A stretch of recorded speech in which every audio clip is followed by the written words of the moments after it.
안녕하세요. 감동사연 채널 왈칵입니다. 꾸준히 한국과 각별한 인연이 있는 외국인 분들의 이야기를 생생하게 전달하는데 힘쓰도록 하겠습니다. 이제 오늘의 사연자분 모셔볼게요. 사연자분 안녕하세요. 안녕하세요. 저는 현재 한국에서 사랑하는 남편과 함께 살고 있는 브라질인 나르샤라고 합니다. 제가 오늘 여러분들에게 들려드릴 사연은 희귀백반증에 걸린 제가 그것을 대수롭지 않게 방치하고 나서 피부암까지 발생하게 되었는데 한국 의사 덕분에 다행히 목숨만은 건질 수 있었던 이야기입니다. 반갑습니다, 나르샤님. 저런 엄청 힘든 시기를 보내셨겠군요. 이제 본격적으로 자카리아님의 사연 들어보시죠. 저는 브라질에서 평범한 가정에서 태어났습니다. 부모님은 한 옷가게를 같이 운영하고 있었는데 저는 그런 부모님 밑에서 자라며 점차 옷이라는 것에 관심을 많이 가지게 되었어요. 때문에 옷은 패션의 영역으로 확장됐고 대학도 패션을 전공했습니다. 졸업을 한 후에는 브라질의 유명 의류 기업에 취직하기도 했지요. 저는 그곳에서 저의 평생 인연을 만날 수 있었어요. 그 남자가 바로 지금의 제 한국인 남편입니다. 저는 이 남자를 만나기 전까지는 동양인 남자에 대해 별다른 관심을 가지고 있지 않고 있었죠. 이 남자는 제가 속한 팀의 팀장으로 꽤나 실력있고 모든 사람들이 부러워할 만치 잘생기고 멋있었습니다. 동양인이라고 하면 작고 왜소한 체격을 보통 상상하곤 했지만 이 남자는 키가 185에 몸무게도 80 정도 나가는 체격의 남자였어요. 뒤늦게 안 사실이지만 동양인이라고 해서 다 같은 동양인이 아니더라고요. 한국인은 동양인 중에서 가장 신장이 크다는 것을 알았습니다. 그와 일을 할 때 업무 지시나 업무 소통이 워낙 저랑 잘 맞았기 때문에 외모도 잘생겼지만 성격적으로 매너 있고 수평적으로 사람을 대하는 모습을 보고 점점 호감이 가기 시작했지요. 호감이 극에 달했을 때 저는 이 남자에게 고백했습니다.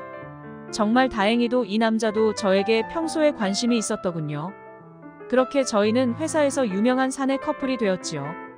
저희 둘은 또 다른 공통점이 있었어요. 바로 봉사활동하는 것이 취미였는데 힘든 사람을 도와주면 마음이 넉넉해지고 뿌듯한 상쾌함을 느꼈거든요. 한 번은 같이 휴가를 내서 아프리카 난민 케어 프로젝트 봉사활동에 참여를 한 적이 있었어요. 근데 한 열흘 그곳에 있으면서 평소 같지 않게 몸이 굉장히 무거운 느낌을 받았어요. 그러더니 브라질로 복귀하고 나서 저는 시름시름 앓기 시작했습니다.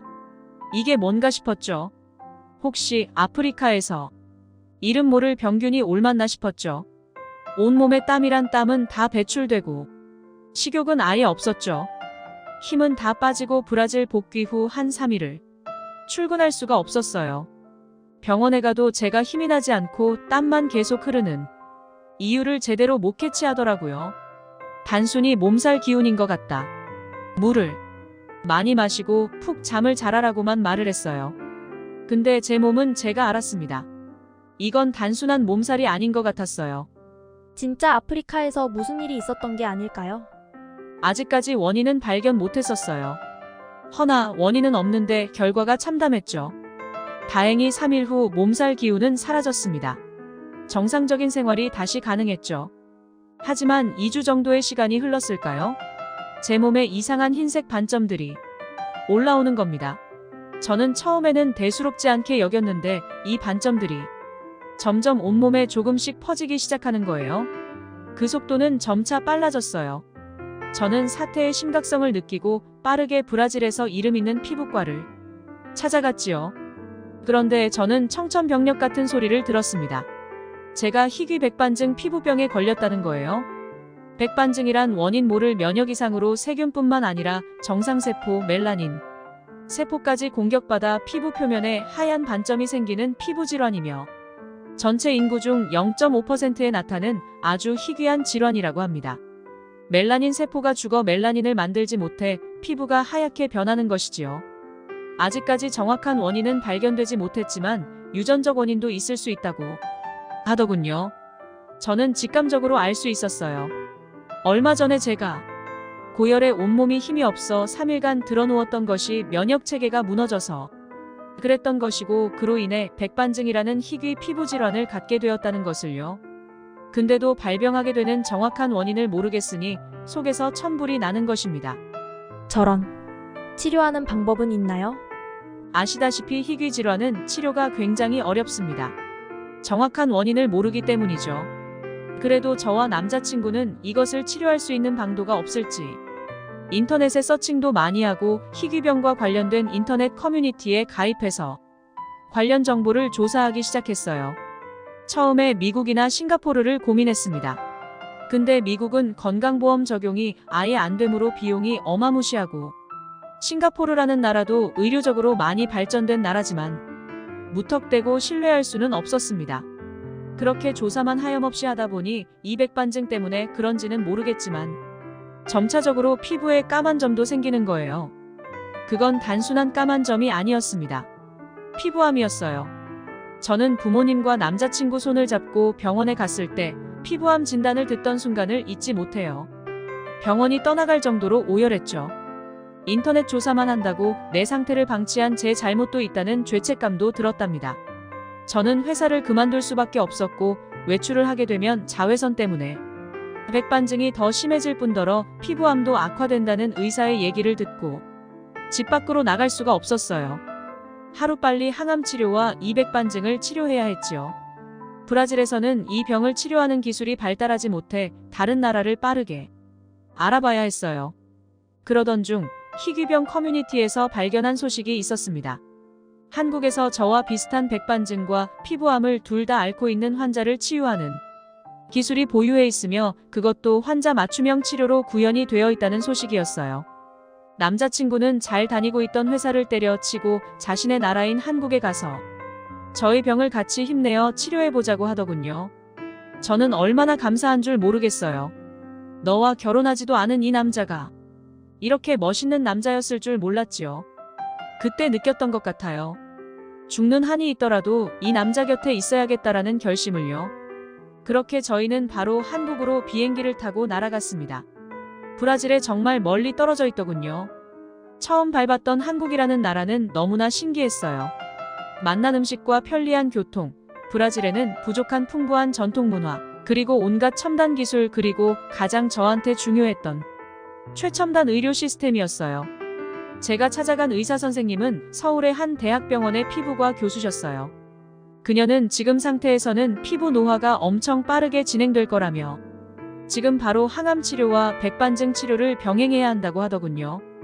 약물 치료는 스테로이드제나 면역 조절제를 먹어야 하는데 이것은 내성이 생기기 쉬워서 최소한의 한도로만 처방할 것이며 광선 치료와 엑시머 레이저라는 것과 피부 이식을 병행하여 치료해야 한다고 하더군요. 저는 단호하고 신뢰감 느껴지는 선생님의 목소리에 바로 입원 조치를 받았죠. 최첨단 진단 기법을 활용하여 펀치 이식술과 흡입물집 이식술을 받았습니다. 그리고 항암 치료도 너무 무리 갈 만큼 하는 게 아니라 적정선을 유지해서 치료를 병행해야 한다는 선생님의 말을 믿었지야. 항암화학요법과 냉동치료, 그리고 광과민제 이용치료라는 생전 처음 들어본 여러 가지 치료들을 병행했답니다. 브라질 의사들은 무조건적으로 한 가지 치료를 빡세게 받아야 된다고만 말했지, 이렇게 환자의 상태에 맞추어 맞춤형 치료가 가능하고 굳이 할 필요 없는 과도한 수술과 치료는 지양하셨어요. 정말 다행히도 그 교수님께 3년 동안 꾸준히 진료와 치료를 받았고 지금은 피부암도 나았고 백반증은 전부 회복된 건 아니지만 전신용 특수 선크림을 바르고 외출을 할 수 있을 정도로 회복이 되었답니다. 아주 느리지만 천천히 제 피부색으로 돌아오고 있었지요. 저는 그 교수님께 어떠한 감사 인사를 전해도 모자랄 만큼 지금은 저희 제2의 어머니나 마찬가지이십니다. 한국, 이 정도로 발전된 나라일 줄 상상도 못했지요. 동아시아의 작은 나라에서 이런 특별한 기술과 의료진들이 있을 수 있다니 참으로 신기했습니다. 저는 그 뒤로 브라질로 돌아가지 않고 서울에서 정착하여 남자친구와 결혼식을 올렸답니다. 지금은 금쪽 같은 아들도 낳았어요. 교수님은 피부 질환 계통이 유독 증상 없이 갑자기 찾아올 수 있고 유전적인 요인이 많으므로 제 아들에게 평소 어떠한 피부 질환적 예방책이 있는지도 상세히 설명해 주었어요. 죽을 고비를 넘기고 저에게 귀한 새 생명을 준 한국 교수님과 한국이라는 나라에 대해 평생 감사함을 느끼며 이곳에서 살고 싶습니다. 제 이야기는 여기서 마무리하도록 할게요. 감사합니다. 나르샤님의 사연 잘 들었습니다. 희귀병이라 불리는 백반증에 걸리고 더 나아가 피부암으로까지 진전되었는데 훌륭하신 한국 피부과 의사선생님 덕분에 이 모든 것이 치료가 되고 있다니 정말로 다행이네요. 그래도 암이라는 것이 재발 가능성이 아예 없지는 않으니 후관리가 가장 중요할 시점이라고 생각이 드네요. 지금까지 감동사연 채널 왈칵이었습니다. 감사합니다.